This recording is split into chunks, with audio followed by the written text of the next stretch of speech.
The Naparima had a number of benches, and this is an obvious job for photo etching brass, for which I have absolutely no skill. So I was looking around to see how you could get these plates made up, touch base with Greg, and he steered me to where the Swan Practicum brass was made. But those were quite expensive. It was a fairly high setup cost. The plate cost actually wasn't too bad going forward. And then he made a suggestion that perhaps I could consider getting a 3D printer to print the parts. That's actually quite an easy thing for me because I have a daughter who is an interior designer, versed in CAD. So I quickly whipped out some stuff and sent it to her and asked her if she could draw them up, and I'd send them to a few of my friends who have 3D printers. And while that was happening, I decided to try and make a wooden bench. The first problem we had when trying to decide on the bench was what actually the bench looked like. The plans didn't define it. There was really one sketch that gave you an idea. So what I did is I went online and I looked at lots of steamboats around that time. And it's interesting, they all had backs. Very few of them were bench types. But what is shown on the Naparima is a bench. And of course we still haven't been able to dive on the wreck, so I really don't know what the bench was. So I'm afraid I was left with trying to go as close to what is shown on the plan as possible, and I think that's what we've done. And but I will show you some of the shapes and benches that we found on the internet. Of course, the more I looked, the more that there were different choices. They all had something in common. They all had wooden slats. All of them had backs, wrought iron sides. Some had center supports, but there really were quite a choice on range, and so it left me really to make a decision and to come back to what I thought was the closest to the design, and that's what I did. The biggest problem with making a wooden bench is that you'd have to use a very dense wood, and I was fortunate. I had gotten 3 pieces of Wamara from Guyana, which I think is the most dense wood that there is in the tropical Caribbean anyway. And I'd never used it, and so I decided to whip out some pieces and got on the chop saw, and the saw really, I knew it was having a difficult lunch, but eventually I got a nice slab of Wamara out. And here it is, a nice little biscuit. Now, key to being able to cut this is when I would do the face, I had to make sure I got the grain right. So the grain had to be running this way, so that I would be slicing pieces off of it going in this direction. If I had the grain, if I had sliced it going this way, which means I would have end grain, the piece would fall apart. Very much similar to the exercise we did on doors and windows in our past video. So that's what we're going to do now. We've cut our blanks off the main piece, and now we're going to put it on the milling machine and start to shape the piece. We have this diamond bit curved burr, which we're going to run up and down the piece. We've clamped the piece, so we'll just run it back and forward on the top surface and then on both sides, and that'll give us a curve shape.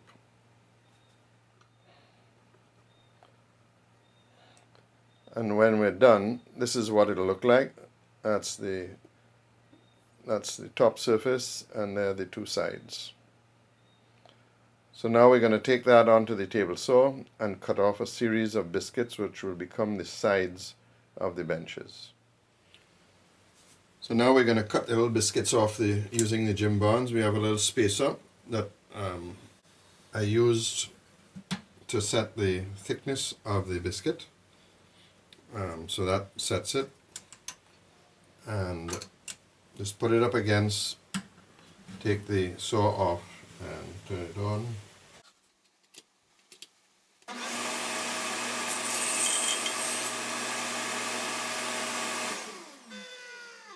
And there you get a hardwood piece.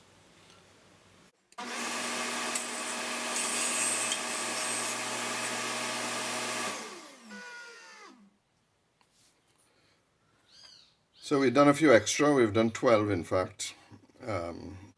We don't know how easy it's going to be.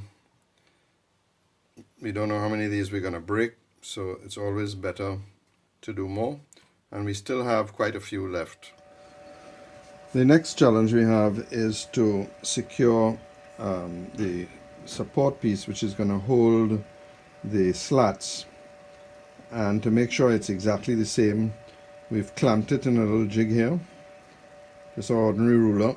Here are the two pieces, and this is really just forcing it against the ruler.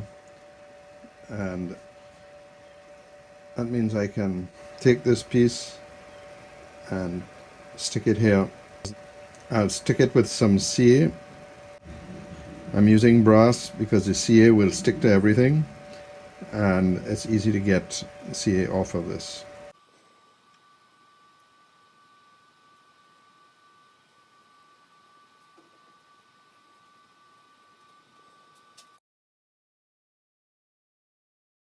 I'm using the turbo carver because it's very gentle on the piece.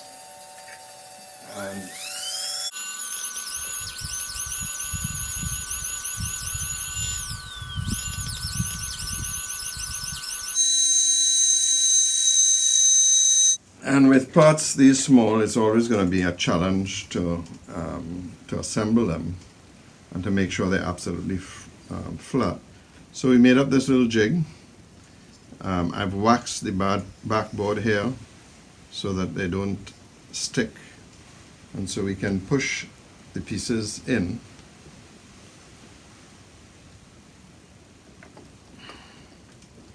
The slots are cut to the exact same depth so that the seat will end up at the same height. This will be the second one, so we'll have a slot here, and the third one is right out on the other end, and that just helps us line up. Also with this third one, I'm certainly going to have to put in a centerpiece, maybe even two. I haven't decided yet. We've set the jig up.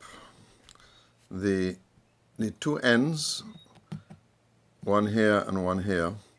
The reason I have this block is in cutting this slot here, it was a little bit too big and I wasn't getting a perfect square. So I don't have any real movement in this one, but this one I had some movement in. You need to make up a lot of blanks to make the slats. And I could do it on the Jim Barnes or I could do it on the Preac. I have a very fine blade on the Preac, so I'm going to use the Preac to make up the pieces.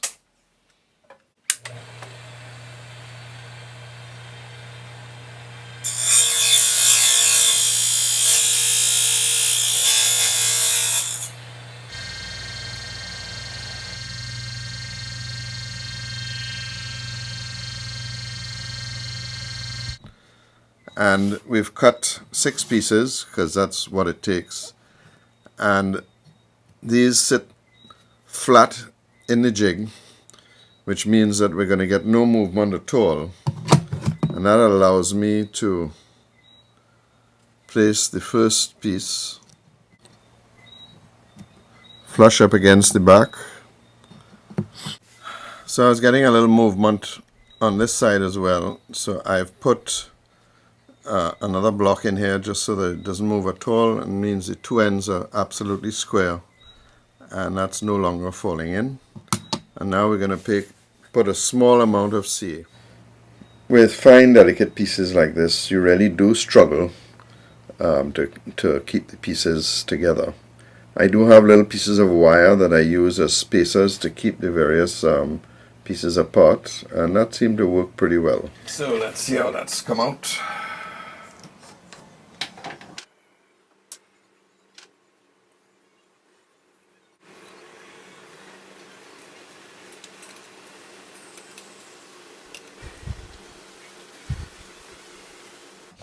In spite of the wax, it sticks sometimes to the jig, so you need a knife to take it out.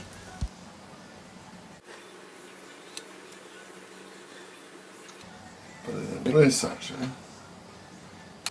Now we're going to look at the long bench, and this one has a center support which is the same as the side. I just cut off the pieces on the top, and we follow the same scenario. The wire spacers, which are a real pain to hold in place. Let's see if I can flick this one out. And then it's the same process.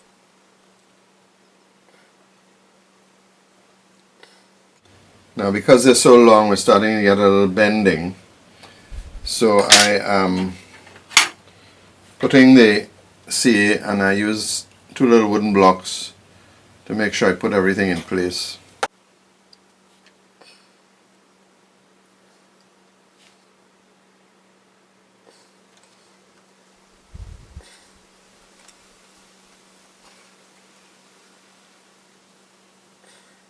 We've got the 6th one on, and you're going to find you have to use all sorts of interesting techniques to hold the spacer pins down, or keep the boards, the slats, to keep the slats up against the following one. It's just that everything is so small, and slight variations take things out of balance, and so that's why you need to have a jig that will hold everything in place, and even with the jig you're going to still struggle. We needed a knife to get it out, but it came out just fine. So they all need a bit of cleaning up, and I will come back and put some more CA, and I may even put another brace on this side, just to beef it up a bit. I'll make up pins to put it in place so it goes in the exact place, and I'll use PVA to stick it in place. I'm on the second long bench, and I was very unhappy with these spacers as they kept going all over the place, and so I developed this one, which works much better. It's a little hook, and it's much more stable. It just sits down there. I can put it wherever I want it, and it works fantastic.